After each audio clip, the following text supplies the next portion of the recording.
Good morning to all of you.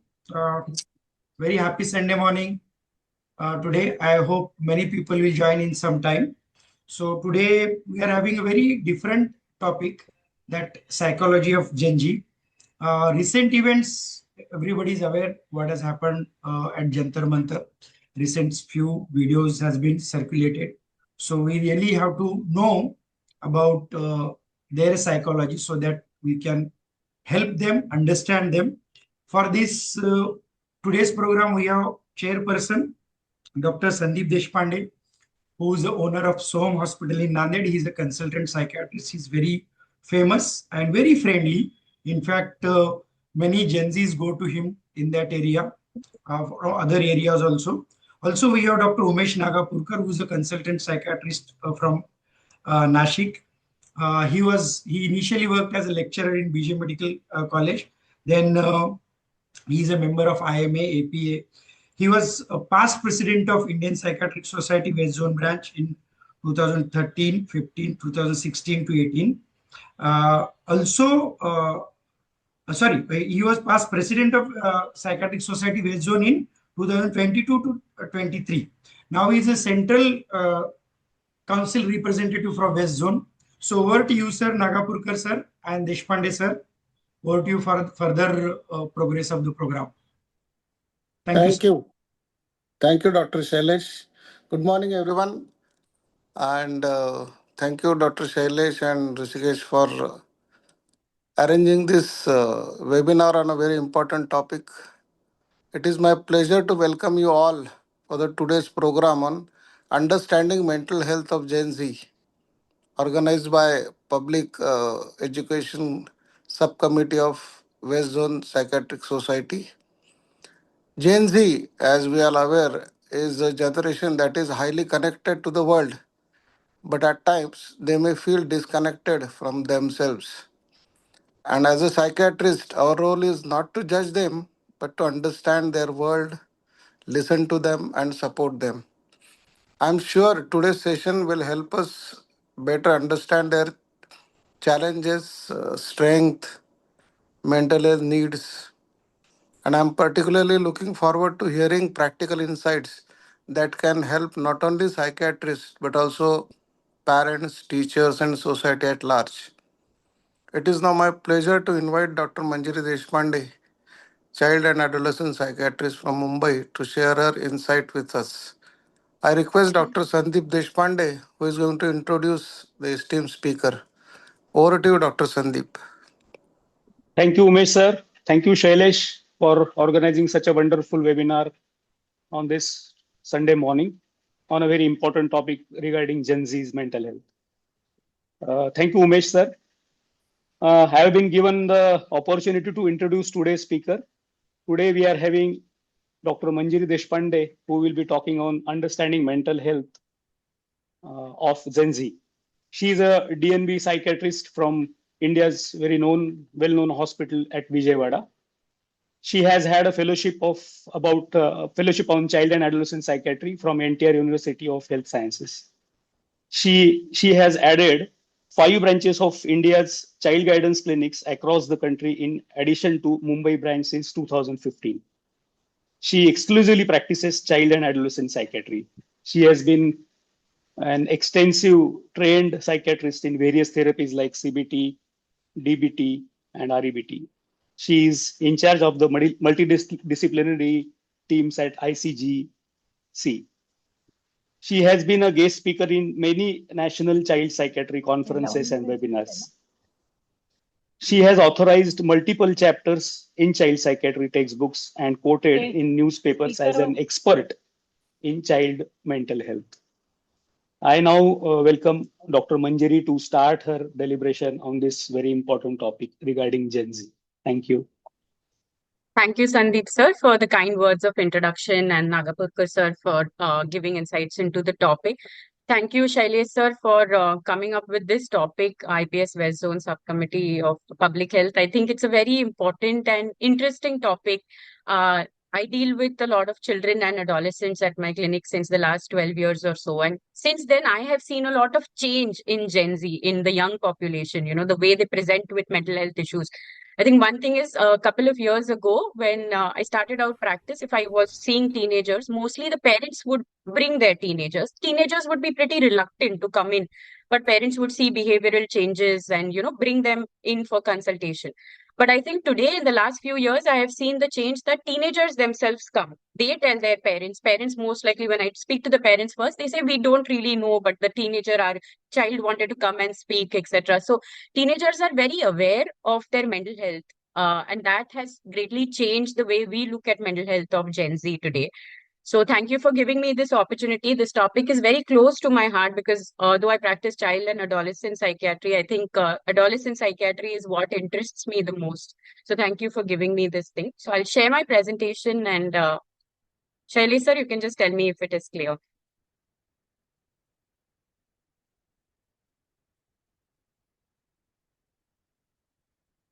Shaili sir, can It you is, see the yeah, it is Yeah. clear. Yes, it Okay. is clear. You can share it. Yeah. Okay.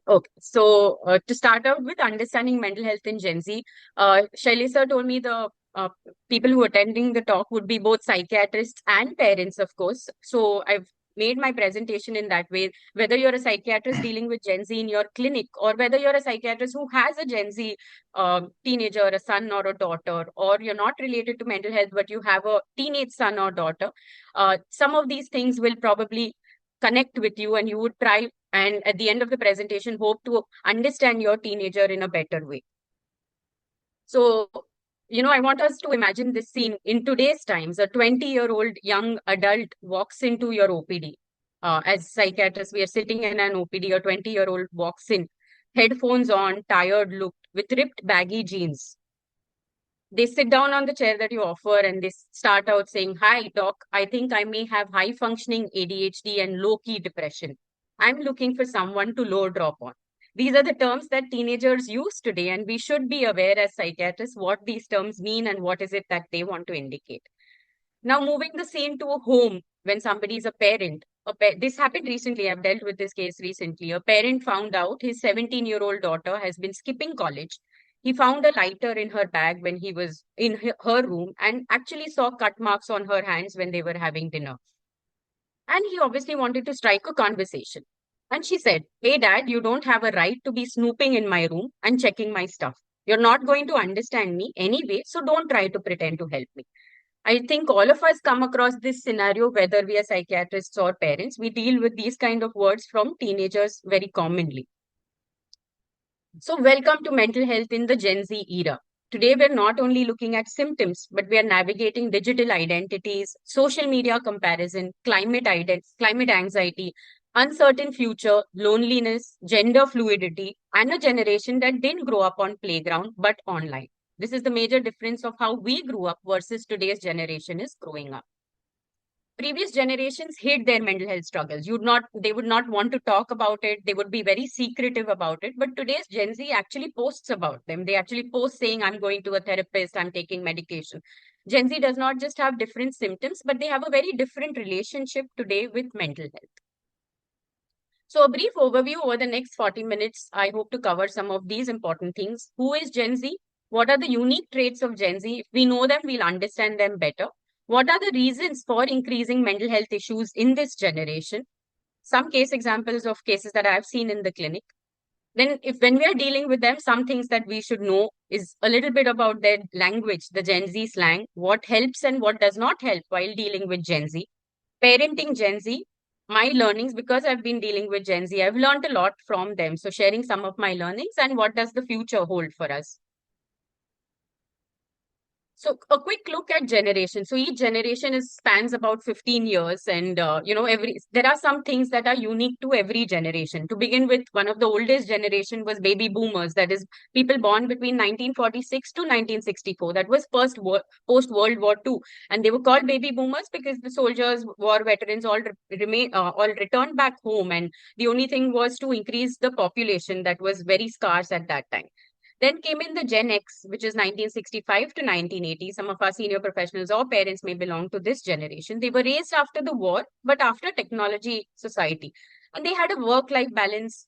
Things were much stable and calm because the war had ended. Gen Y are the millennials. I belong to this category, and some of us might, the younger generation might. They're born between 1981 to 1996. We grew up in a society that was pretty economically stable. Technology was advancing. We didn't have it when we were born, but we got it when we were growing up. We were used to questioning, we were flexible. A lot of today's workforce belongs to this generation.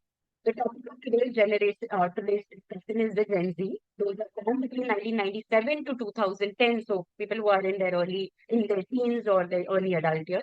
They were raised in a digital economic society. They're very communicative, open, and diverse. They're not yet in the workforce.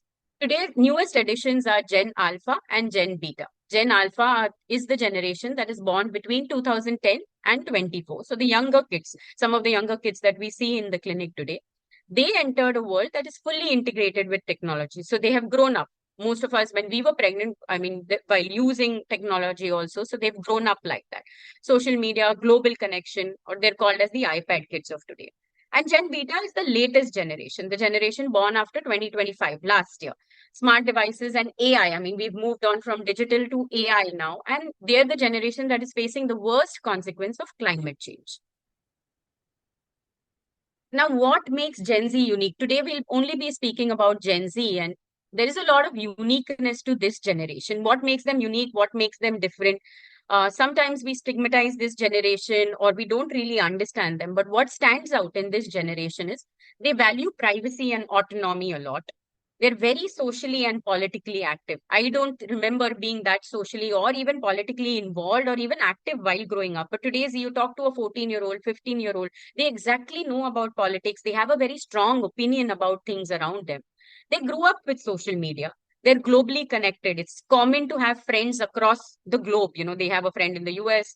They've never met, but they've made friends on apps like Discord, Instagram, etc. So they're globally connected. They know about what's happening in every part of the world. They celebrate individuality. They see the differences in their friends and they actually accept them and embrace them.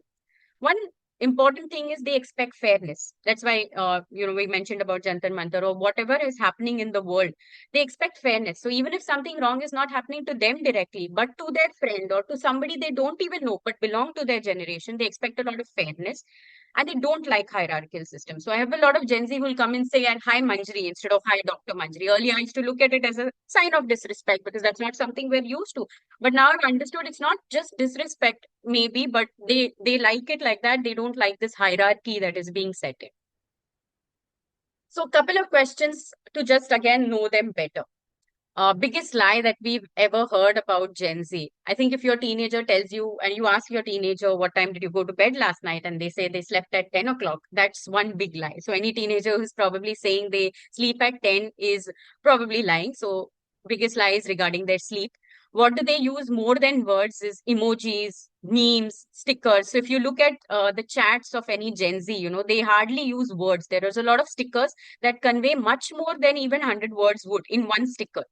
What serves as oxygen for Gen Z is their Wi-Fi. You cut off the Wi-Fi and they're almost breathless at that time because they can't imagine a life without the internet. Their attention span, like ours today, is also shorter. Even our attention span is shorter, and Gen Z's is definitely shorter. But what is faster is their speed of processing. The way they understand things, the way they process things is much, much faster. You explain things and they get it much faster than we would get in our time. Their style of learning is no more auditory. They like visually. So the way we teach is also different because they like visual things rather than just listening to a didactic lecture. They would rather have an interactive lecture.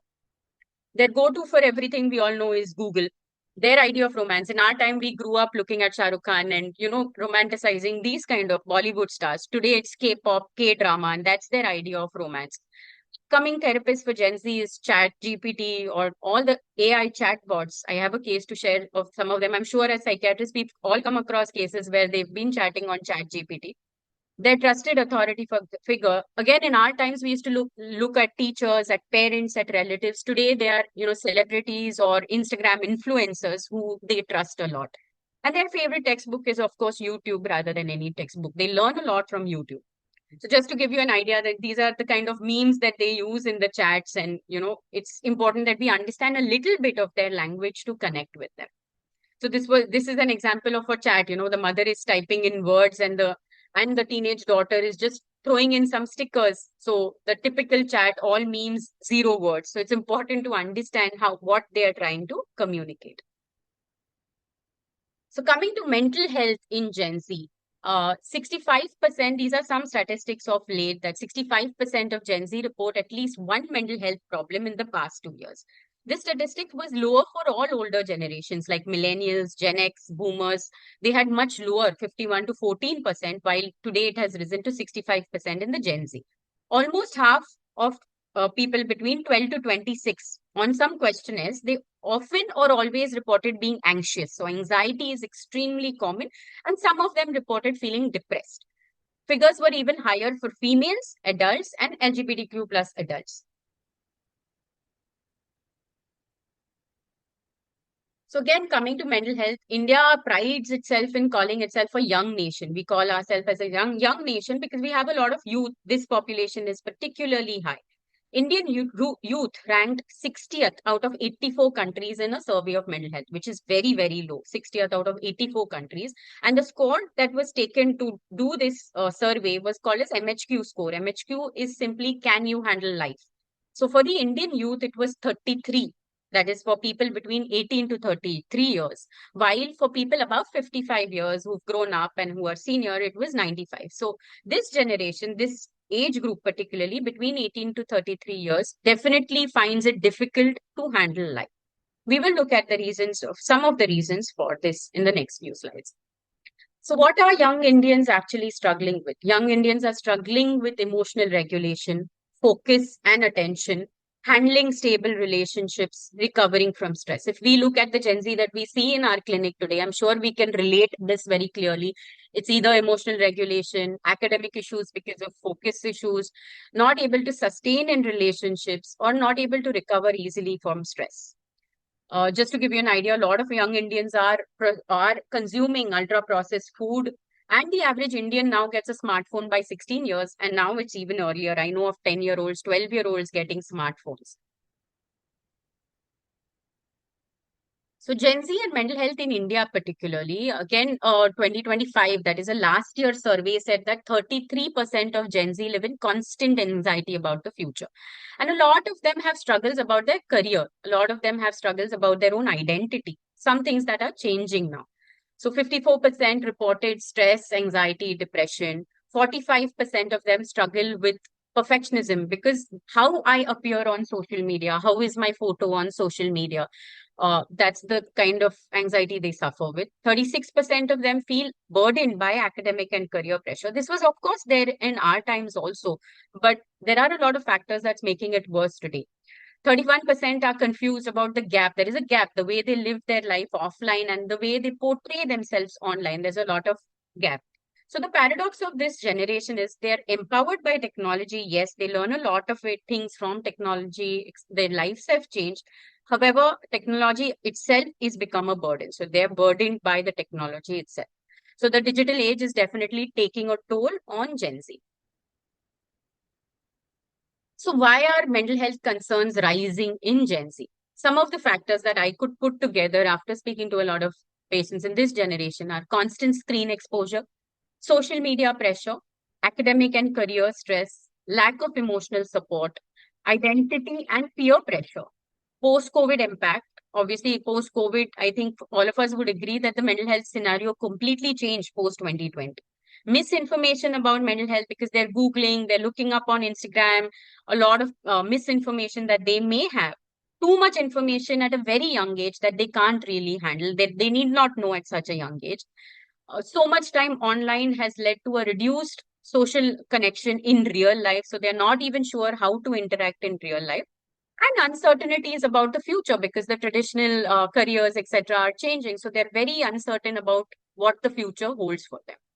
Like if we look at academic career and pressure, You know, in our times, I still remember I got 82% in my 10th board exam and I was elated. I mean, at that time, getting a 75 to an 80% in our 10th and 12th was considered decent enough. Today, you speak to somebody who's got a 95 and even they're not happy because the marks that have risen, I mean, getting 95, 96, 98 has become the norm. So somebody who gets even a 90 obviously feels very left behind. So there is a lot of increased stress, burnout in youngsters. Academic pressure, financial concerns have increased. Also, we did only few things, I think, when we were growing up. You talk to today's average 17-year-old, they're not only preparing for the board exams, they're writing multiple essays, they're participating in things like MUNs, doing a lot of internships, preparing for their entrance exams, GMAT, SAT, or wanting to go abroad. So they're doing so much. We recently had a client who was 17-year-old and very stressed, burnt out, and we wanted to start therapy sessions for her. So we were trying to tell her to make one session a week, so 45 minutes for her mental health. And she said, I just don't have the time for it. I can't give even 1 week, one session a week because I have so much to do. And if I miss out on anything on my plate, I think I'll fall behind. So a lot of exhaustion and mental fatigue that has increased of late. A lot of digital overload. They're constantly online, constantly getting information. FOMO, they don't want to be left behind. They don't want to not know something. So there's so much cognitive fatigue, anxiety, poor sleep, a lot of social comparison. They have a pressure. I have to maintain this online identity. I have to have this number of followers, likes, etc. So constant low self-esteem. There's a lot of cases of we know, especially in COVID, of cyberbullying, which has increased heightened stress and anxiety. We know some of the disturbing things, the Air India crash, the Epstein files. So after this, we had a lot of cases that came up because they were reading about all this and they couldn't take that information. So they're constantly flooding their brain with emotionally charged content. Of course, these things happened years ago when we were growing up, but many times we were oblivious. We didn't even know about this. But today, thanks to the internet and thanks to constantly being online, a teenager knows about exactly what's happening in every part of the world. We know that in teenage years, their nervous system is obviously still developing. Their prefrontal cortex is not developed. So it's an overwhelmed nervous system, and they're making it even more overwhelmed by trying to stay informed and up to date. So there's a lot of hypervigilance, rage. If you see the overall rage, teenagers getting aggressive, teenagers feeling hopeless. And this is the state that some of them obviously are in. And repeated exposure to bad news, to traumatic news, we all know can trigger anxiety, digital burnout. A lot of them are doom scrolling. They're constantly looking at the same thing online. Then global uncertainty, you have teenagers to come and tell you, the climate is changing. Is the world really going to last? Are we going to be alive after 10 years, etc.? Climate change concerns, political unrest. We know of students who've got admission in good universities abroad, but the visa process is delayed, etc. So a lot of helplessness, eco-anxiety. This amount of digital connectivity, which is very high online, but you ask them in person, how many friends do they have? How many times they meet their friends offline, go outside and meet their friends? This has definitely reduced. So digital communities definitely offer connection. There are a lot of communities overall online, but it lacks emotional depth that we would get in an offline thing. So just to give you an idea, now this is all from the teenager's point of view, from the Gen Z point of view. Now, what does a parent who's not known to all of this, how does a parent look at this? So just showing a scene from from a very famous web series.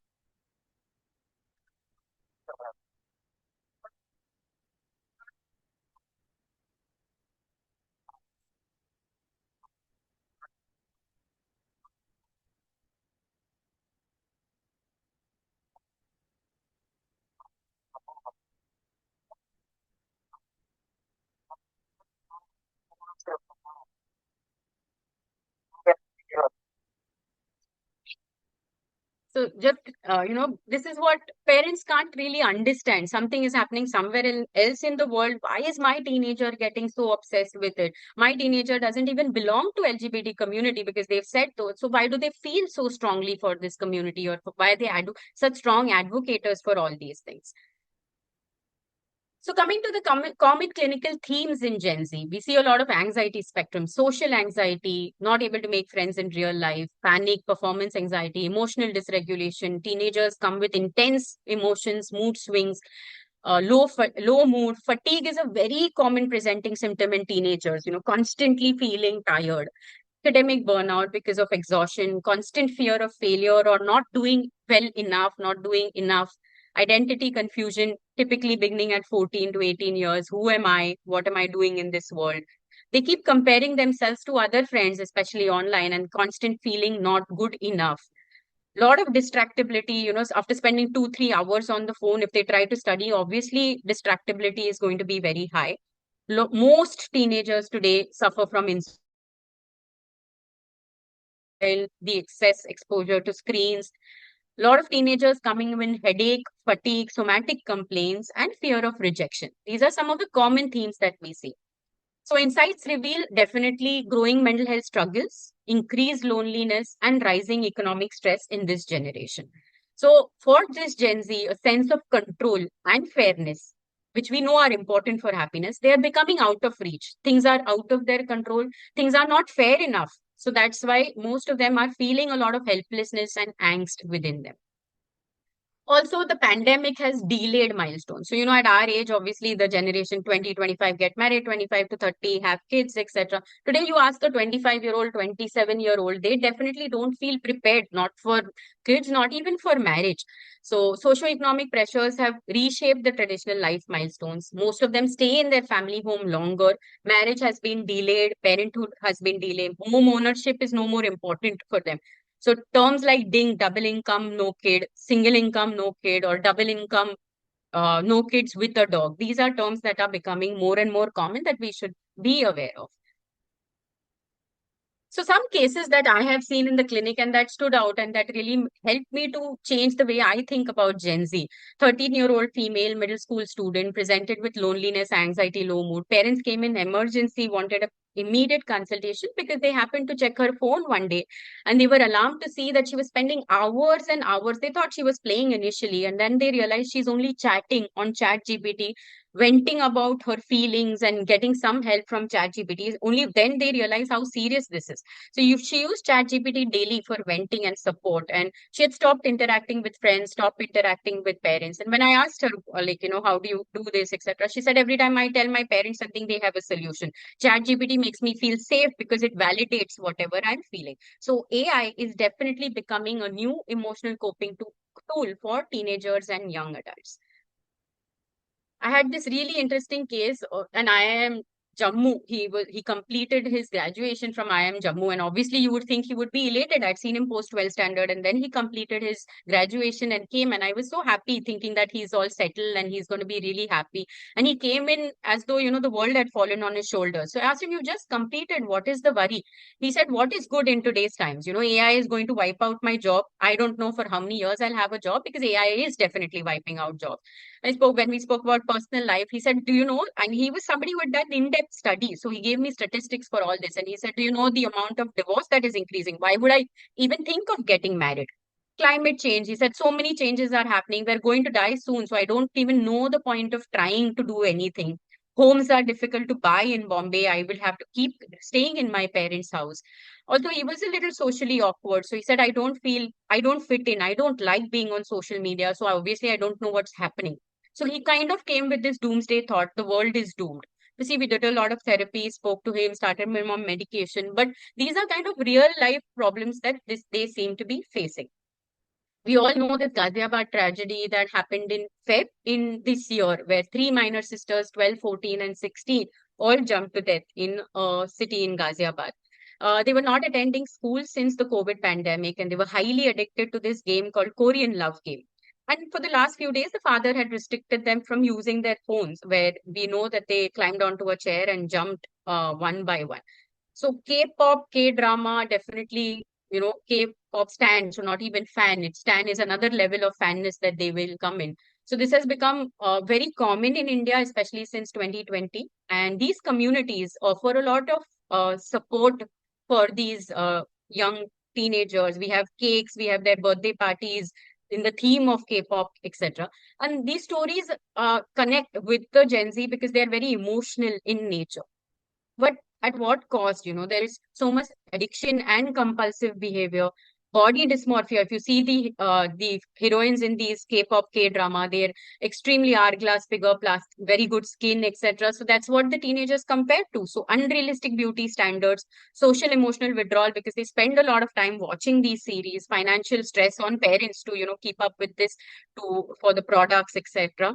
And heightened reactivity. If anything happens to one of their idols, the way they react is very, very heightened because they feel very deeply for them.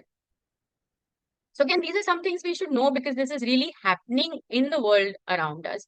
Some things that we should know, there are a lot of online connections. So a 21-year-old male formed an intense connection with a 23-year-old female on Discord, communicating daily for months. He grew dependent on her instant reply. So initially, obviously, an online relationship, she would reply immediately, he would reply immediately, they would spend hours talking. After a couple of months, she lost interest. She started ghosting, stopped responding to him. So there was no physical presence, there was no clear commitment. So he was left with no closure. She just blocked him off everywhere. And he came in very devastated because there's no chance of a closure. A lot of social withdrawal, depressive symptoms. I, in fact, think digital breakup can be more difficult and heartbreaking because you will not get closure in these kind of things. So there are some trends of online relationships.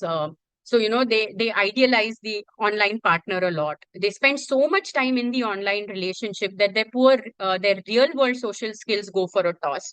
They have a lot of loneliness, digital disconnection. So some of the things that we focus on in therapy are gradual offline exposure, build their social skills because their social skills have reduced, build their emotional regulation skills, and help them to teach them healthy boundaries in a relationship.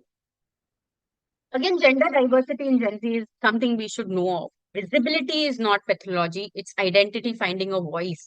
So, why are these things more common or more visible? Because there is more acceptance, identity language is better, online communities are present for them, and there's a lot of adolescent exploration. So, what can we do? Create safe spaces for them, assess them, don't assume. We don't have to assume a particular thing, address the distress that they face, and collaborate with other specialities when needed.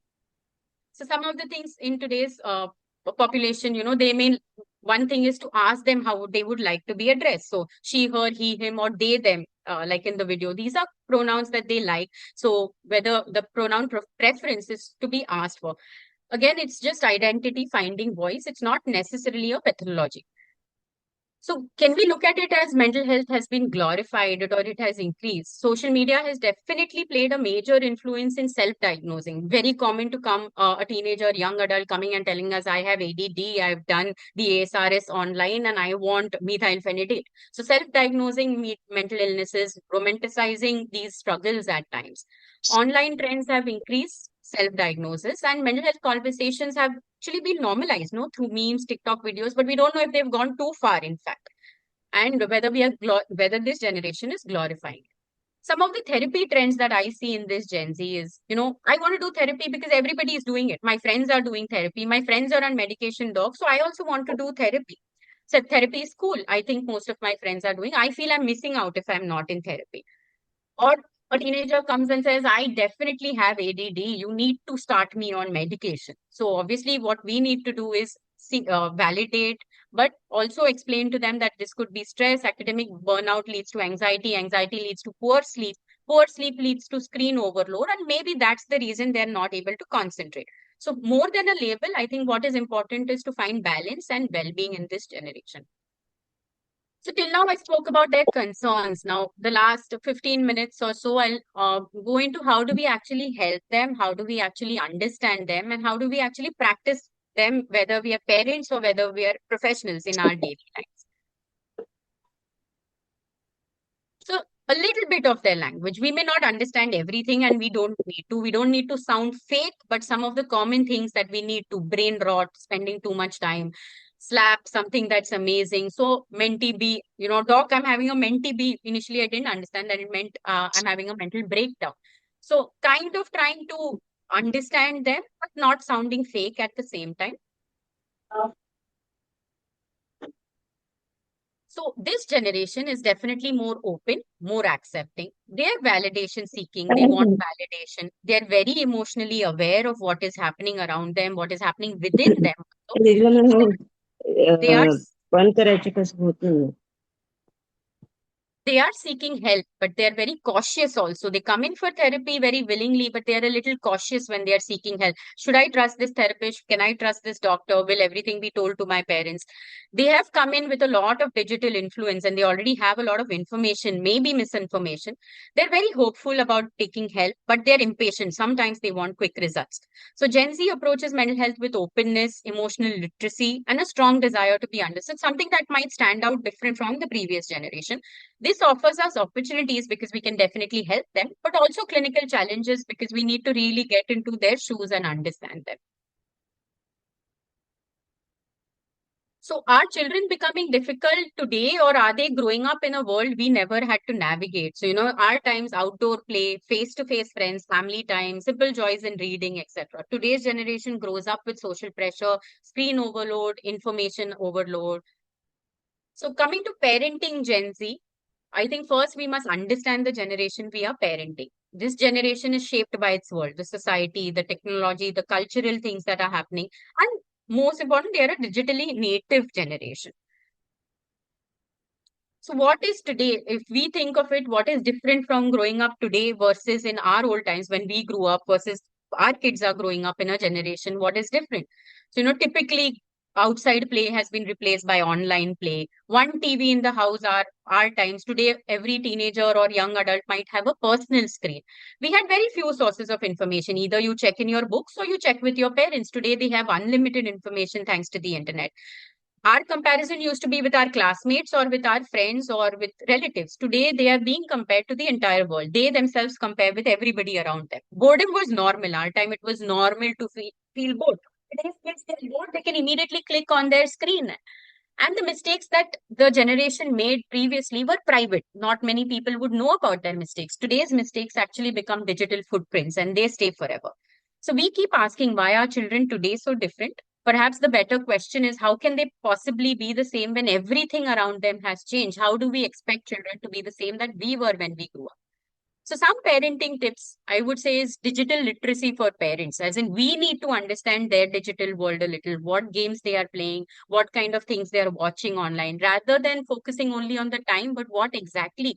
And to our kids, to our teenagers, teaching them digital safety.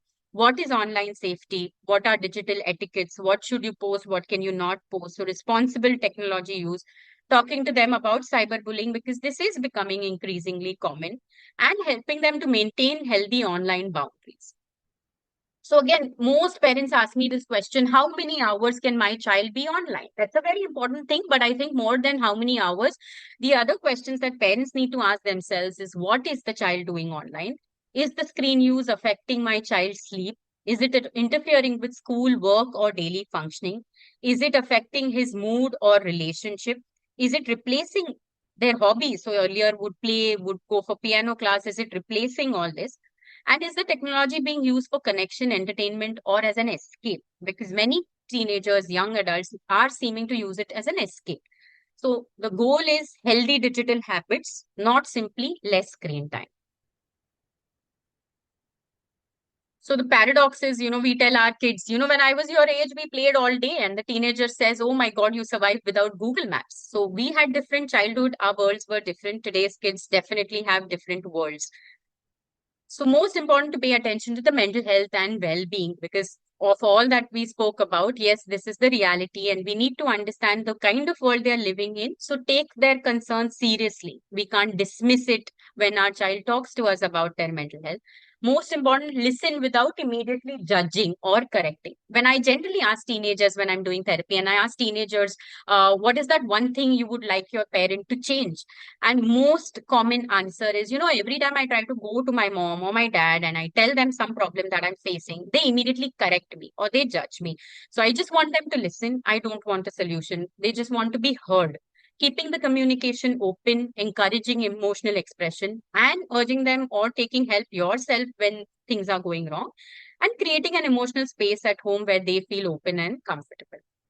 Another thing is financial literacy. Again, a lot of parents of teenagers come and tell me and rant about how much their teenager spends. I again wouldn't blame the child or the teenager. It's mostly the parent who has given in to his demands or her demands so far. And obviously the demands have increased. So teaching them to delay gratification. Just because I can afford it doesn't mean I give it immediately. teaching them to spend wisely, understanding financial responsibility, and budgeting, teaching them these things from a young age. Giving Gen Z opportunities to make decisions, solve their problems independently, knowing that I'm going to be there for you if something goes wrong, but you can try to do it yourself. So support is not equal to doing everything for them, not helicopter parenting, but rather just supporting them in whatever they're doing. So that increases resilience. Encourage interests and passions, support creative expression, respect individuality, allow age-appropriate exploration, and most important, pass them the message that you don't have to be like everybody else just to belong. Because many teenagers are just trying to fit in. They might actually come and tell you, I don't like hanging out, I don't like K-pop, I don't like K-drama. Why are you doing it? Because everybody else is doing it. So the message that we should pass on is you don't have to be like everybody else to belong. You can change it yourself. So one important shift that has to happen in parenting when our kids are growing up is from control to connection. Not because I said so. Let's talk about why. Replace constant monitoring with guided independence. Replace dismissing emotions with validating their emotions. Replace restricting screens to actually teaching them digital literacy. Change solving every problem for your teenager. Rather, teach them to solve problems by themselves. And not judging the differences, but understanding individuality. So again, then when I say this, parents say, oh, does it mean I have to agree to everything my teenager says? Does it mean I have to give in to everything? And even if he's wrong, should I keep validating? So it's validating their feeling is not automatically the interpretation. As in, just because you understand them doesn't mean you agree with them. So your teenager might come and tell you, you know what, I'm so overwhelmed. I think I have anxiety disorder. So I can understand that you're feeling overwhelmed, but it does not necessarily mean you have anxiety. I understand that you're struggling to focus as a practitioner also definitely doesn't mean you have ADHD. So when we empathize with our teenagers, it should not be we are agreeing with them, or when we validate their feelings, it doesn't mean we are being permissive with them. So 5 C's that help with Gen Z is connection, curiosity, consistency, competence, and confidence. So building connection before correction. I'm here for you. Curiosity. Let me try and understand your world. Let me try and understand what's happening in your friend circle. Consistency. The consistency shouldn't change on our mood. Today I gave in because I'm feeling good. Tomorrow I'm not feeling good, so I don't give in at all. The boundary remains. Competence, helping them to try, and building confidence by saying, I believe you can handle this. Because even teenagers today, even young adults today, definitely are looking for validation and expression from their parents. So last few slides, parenting success is not keeping your child dependent on you. In childhood, your child says, I need you to do things for this. In their early teenage years, 13 to 14, they have this body language of, I don't need you. It's a phase. In late adolescence, 18 to 20, we should build that the child needs us, but in a different way. And adulthood, I choose to have you in my life. So it is making them independent enough that they recognize where you need to help or where they need to call in their parents to help them. Again, let's not confuse, a perfect child with being a perfectly mentally healthy child. So just because the child is getting good grades doesn't mean he's confident. I've seen a lot of teenagers having excellent A plus A grades, but very poor self-esteem. A student getting admission in one of the Ivy Leagues, but very poor coping skills. Student having many friends, but feeling deep loneliness within. A child, 8-year-old, 10-year-old, perfect behavior may actually be suffering from suppressed emotion. So your child succeeds at everything, but cannot handle failure. Have we really prepared them for life? So I think not only Gen Z, I think all generations need to learn how to tolerate boredom, how to apologize, how to disagree, how to regulate their emotions. Very important in teenage years. How to delay gratification that comes from parents. We must teach them to delay gratification. How to manage their money, how and when to ask for help, and how to be okay with uncertainty. Sometimes we may not know. I may give my best, but I don't know if I'll do really well. Again, these are life skills, not just soft skills, not optional, but life skills that need to be harnessed in children while growing up. So some 2 common scenarios, you have a family function and you're getting ready and your teenager suddenly says, I'm not joining. So what can we do? We can force them to come. We can get very upset with them or understand why they don't want to join. So not every no from a teenager means disrespect. Sometimes parents tend to think, oh, he said no means he's disrespecting me. Sometimes it's a request to be heard. Maybe the teenager has social anxiety. Maybe the teenager has an important project to complete. So connect, understand, set boundaries, and ultimately we have to let go. It can't be conflict, consequence, and disconnect. Another common scenario, the teenagers' parents say we don't like their friends. So what do you do when you don't like your teenagers' friends? We must disapprove of the influence that their friends have of them, not necessarily the friendship. Listen, don't judge, guide, don't try to control, and most important, stay connected so that they know when to come back to you for help. Last, I think the most powerful parenting tool is I try to do this myself and tell all parents is your child is watching how you live. What is important is your child is learning from you how we handle anger, how we handle failure in our own life. And that's why it's important to talk to your kids, even if they are 5-year-olds, about how we handle failure, how we talk about our body, about the words and the adjectives that we use for ourselves, our partners, how we talk about money, how we treat our own partners in real life. Do we apologize when we've made a mistake, even to our children? How do we deal with stress? And how do we overall talk about mental health? So they learn regulation by watching, not by teaching. The question of the hour is, can we treat or parent Gen Z the same way we treated the previous generation or parented the previous generation? I would like to summarize by saying Gen Z is not a set of symptoms to be profiled. It is a new operating system. It needs us to update our own internal software. The way we look at them, the way we look at mental health needs to change, and we need to update ourselves. So things to be mindful of, embrace digital access and convenience. As psychiatrists or as mental health professionals, we need to have a strong online presence to connect with them. Build a transparent, honest, two-way communication with our teenage clients or teenage children. Holistic approach, validate the systemic pressures, not only on only symptoms, assure them of confidentiality. Understand and keep in touch with their slang, but be genuine. We can't be fake. This generation picks it up very easily. Ask them how they want to be addressed. Be online of their identity preference. Remember that they're overloaded or even misinformed many times. Be collaborative and, of course, not coming off as too preachy. So what this Gen Z has taught me is accepting help is perfectly fine. I think I've learned this from this young generation. Setting boundaries is healthy. To say no at times, to dress confidently because of the way they dress. They've taught me the importance of social media in a good way. Not every social media is bad. Overwork is not cool. Something that we thought in our generation, rather work smart. Be creative, be more inclusive. Change is constant. Keeping because teenagers and young adults, I talk to so many of them, I have to keep reading about their life. I think it helps me being active and younger. And digital fluency. I used to use Microsoft PowerPoint till now for all my presentation. It's my therapist in my clinic who've taught me to use Canva and updated my skill set also. So the question is not whether Gen Z will change psychiatry, but whether we are ready to change with them. Previous generations approach life with paper map, fixed routes, fewer choices, slower recalculation. This Gen Z lives with a GPS. There are constant updates, social feedback loops, algorithmic influence, and calibrations happen very, very rapidly. So every generation brings us new challenges to psychiatry. I think in the coming times, we'll have more. Gen Z brings a lot of honesty, awareness, and courage. They speak very openly. They're not really scared. I would definitely say Gen Z is not difficult. They are different, and we need to bond with them, understand with them. And what comes next is, before we know this,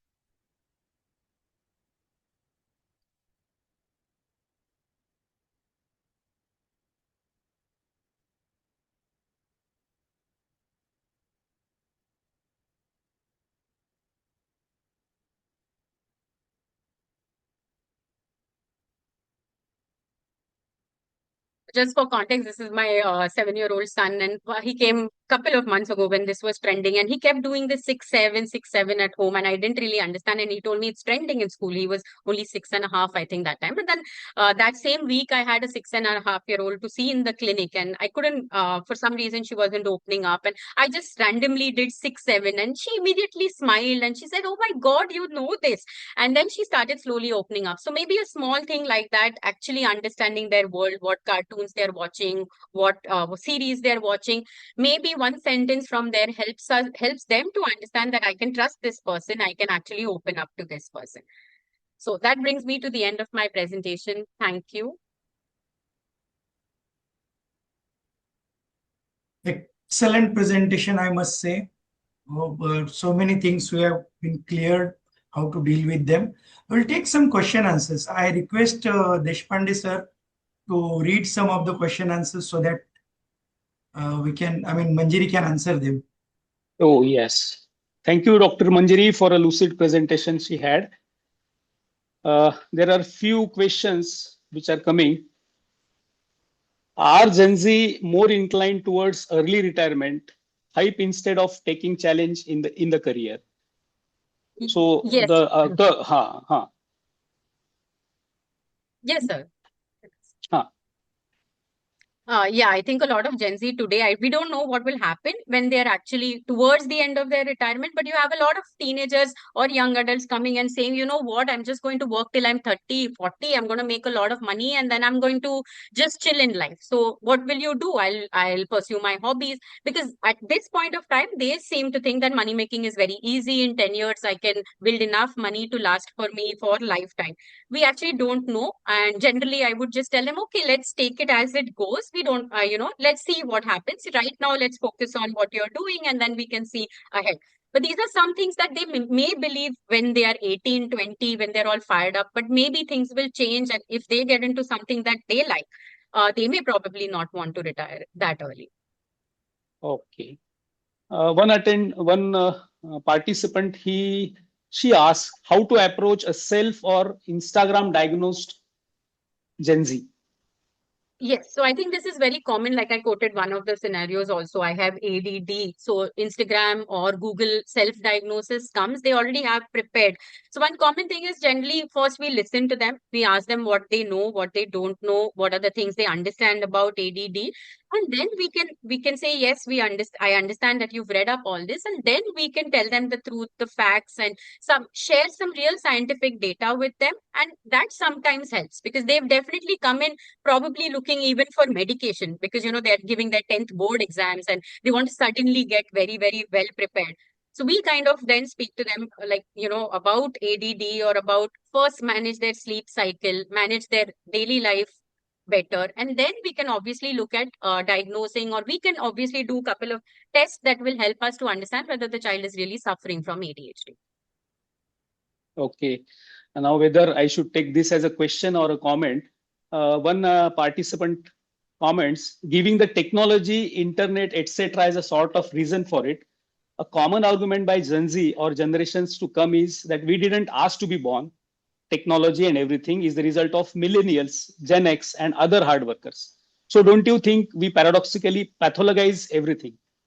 Yeah, I think that's a nice point. That's one common thing. And I hear from teenagers, they say, okay, my father said this, but I didn't ask him to give me the iPhone, or I didn't ask to be born in this generation with so many challenges. Or when I told my father I want to be dropped by car, not by bus, because we have a car, the father says, no, my time. So obviously Yes. that comparison to previous generations is something that obviously puts them off very easily. So yes, we must understand they didn't choose to be here. They didn't choose. Many of the times the schools have asked them to be online, because everything comes on say on the Google Classroom. Even their worksheets, homework comes on Google Classroom. So we can't say no to technology, because it is the need of the hour. I have a 7-year-old. Sometimes his homework comes, even though it's not a technology school, it still comes on Google Classroom. But the point is of doing that supervised work together rather than handling them a phone themselves. So we can always sit with them and while we're using it for school, but as much as possible, delaying giving the individual smartphone, I think, is much needed. Okay. Another question, as a Gen Z psychologist or a psychiatrist entering in this field, what should we prioritize when we propose mental health programs to schools, especially when Generation Beta's growing reliance on AI and digital tools? And how do we best approach institutions to make this actually happen? Very nice question by a Gen Z psychiatrist. And yeah, I would say, I think earlier we would go to schools and talk about good touch, bad touch, sex education. I think today kids know it all. I don't think those are the topics that we can really take, or even identifying ADHD, etc., because they are taught. I think that one slide that I had on life skills, how they handle failure, how to regulate emotions, everyday practical life skills, these are some things that we can actually approach schools. Recently, I had a very nice talk that was proposed by a school. They named it Invisible Backpacks. So they wanted me to talk about to teachers on how the teachers can identify what the child is going through.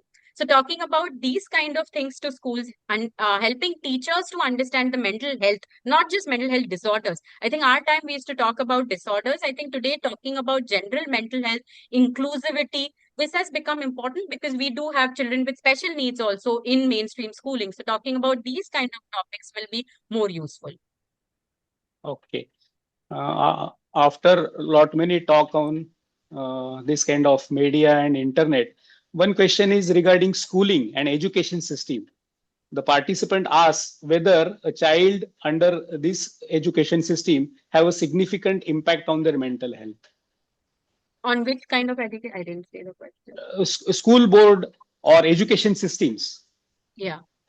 Yes, I Whether, definitely think, yeah, I yes, definitely think that the kind of school that you offer your child and you enroll your child in affects their mental health a lot. While most yes, schools today have a mental health counselor, at least a basic psychologist in their school, that is important. I think the decision about board education system depends a lot on the finances of the family, on the distance from the school, on what kind of moralistic or spiritual kind of things that the teachers teach. I know of a lot of parents who put them in an IB school just because to keep their status. Obviously, these schools are expensive, and then they have to keep up with their picnics, etc. And they get burnt out, and all that frustration comes on the child. You know what? We're spending 5 lakhs on you per year, but the child didn't really ask for it. So those kind of decisions, I think, are important for parents to understand which school we're taking because it's a long year. No, 10 years, 12 years is what we'll have to engage the child in. okay. We will take couple of questions. Last couple of questions. One participant has asked about impact of COVID. Do you think this problem has increased after COVID, where education was dependent more online? Yes, I would definitely say that COVID has increased a lot of problems in mental health. We saw a surge in cases in our child guidance clinics across all our centers post-COVID. Obviously, I think when we looked at teenagers, we had more teenagers presenting with social anxiety disorder, relationship issues, etc. While children came in more with, speech delay. It's not that speech delay or autism is caused by the COVID, but the kind of life that people are living now and the constant exposure to screens, very limited outdoor play, etc., has definitely risen the psychological problems in children and adolescents. Okay, last question from my side, if you allow. Yes. I'm practicing in Nanded. Nanded is a 2-tier, 3-tier city. I personally believe that Gen Z is not simply an urban Western phenomenon, isn't it? Like a 20-year-old Mumbai person and 20-year-old Nanded person, they are fed with same kind of internet media and everything. They are fed with same things, but the socio-cultural backgrounds they differ. Plus the opportunities they have over here in Nanded, they also differ. So can you throw some light on this aspect, the socio-cultural differences and this media and Gen Z sort of Yes, a adjustments? nice question. So one thing is, I think even if we're 2-tier, 3-tier cities or living in metropolitans like Bombay, today it's global connectedness. So they don't really have to be in Bombay to know about all these things. I think a teenager sitting in Nanded is also very aware because he or she is exposed to the internet, and that feeling is growing inside him or her. And we see a lot of teenagers, even from 2-tier cities, who are trying to mimic or trying to live the life of a metropolitan teenager because they feel that is the cooler side. But they also suffer from the same mental health problems because mental health is common, no, it doesn't spare anybody. But yes, I mean, the kind of amount of time that they spend online, they may be playing more outdoors, they may be not having this kind of climate anxiety. So actually understanding their level, but not dismissing it by saying, okay, he's from a two-tier city, because recognizing that there is global connectedness today will help us to understand what they really are going through. And I No, don't think my things like bullying, cyberbullying are limited to metropolitan cities. We no have these kind of that cases even in two-tier cities where children are my getting bullied. my thing about this thing was, my understanding was, because the parenting it differs, isn't it? A parent in Nanded is a lot of different from a parent who is in Pune or Mumbai. One thing. So I think the challenges are, I think they are more pertaining to the Gen Z who are there in Nanded or a two-tier, three-tier city compared to those who are in metros, because the parenting it differs, I think. Because Yes, sir. yeah, parenting Exposure differs. with, yeah, exposure differs and parenting also differs, because rural parent is different parent than an urban parent. So I think that is a different thing. Yes. So this adds to the challenge more, I think, uh, pertaining to the Gen Z. Like that, what you talked about boredom. When we were growing up, when I used to say कि मला bore होता है, तो the people around me or my parents or the people around me in the family, तुझं bore होण्याचं वयच नाहीये. So more or less, in two-tier, three-tier cities, this hasn't yet catched up. What I feel, parents they But it don't will have in catched them up more. soon. Yes, but it will Yeah. probably soon catch up there too, sir. Yeah. So that's what I wanted to tell. Okay, I Yeah, think. uh, Sandeep. Yes. Yeah, just would like to thank Dr. Manjari. Before we conclude, I have one question that we see a lot of anger, violence, and very low frustration tolerance amongst the adolescent nowadays. So, how we can manage them, prevent them? Yes. So I think one of the common reasons is because what they watch. I mean, movies like some movies like Animal, or even the kind of cartoons that they watch are very aggressive in nature. You see a 7-year-old, 8-year-old playing some kind of video game. They're so aggressive and fast-paced in nature. In general, aggression has been normalized in a lot of movies, cartoons, video games, etc. So we have a lot of teenagers coming in with physical aggression, verbal aggression, etc. Again, trying to first at the preventive level, making sure we know what they're watching, what they're seeing. And second, when they present to us, yes, emotional regulation skills, teaching them about healthy boundaries. And of course, in these kind of extreme aggression cases, use of medication is mandated. Yes, and another issue is regarding relationship in this age group, because there is growing trend towards breakups and all. So how And the age do for they? getting into Yeah. relationships has reduced. So parents also find it very difficult to talk to regarding these things. So what is your take on this?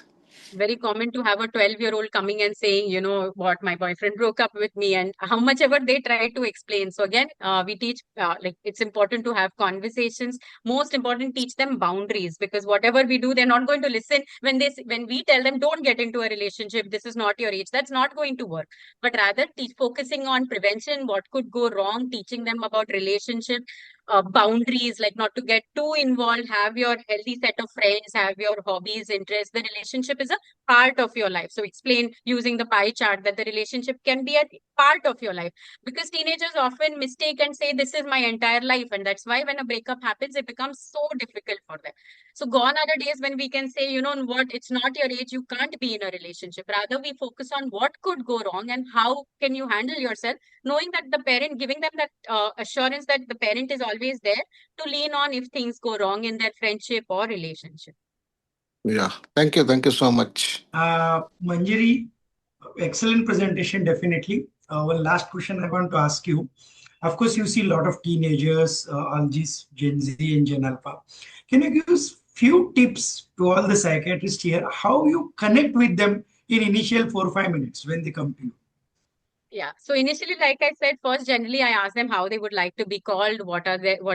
How do you want me to address you? Why do you think you're here? Are you here because you're forced by your parents, or are you here by yourself? That helps a lot to break the ice. And, if they say, okay, I'm here by myself, I generally ask them, okay, there must be things that you've been going through.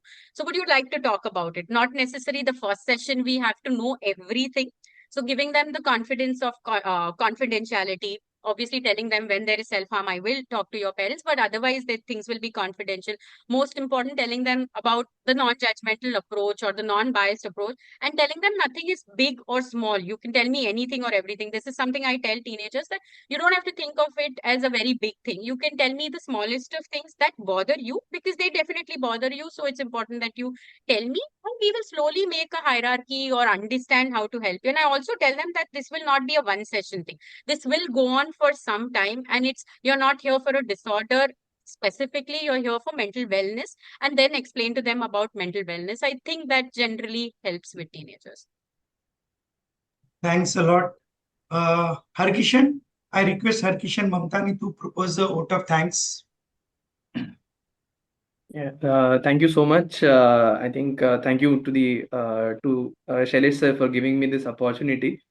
At the outset, I would like to thank our speaker, Dr. Manjiri ma'am. I mean, more than being part of the organizing committee, I was a very avid listener in the presentation. I learned so many things about handling Gen Z.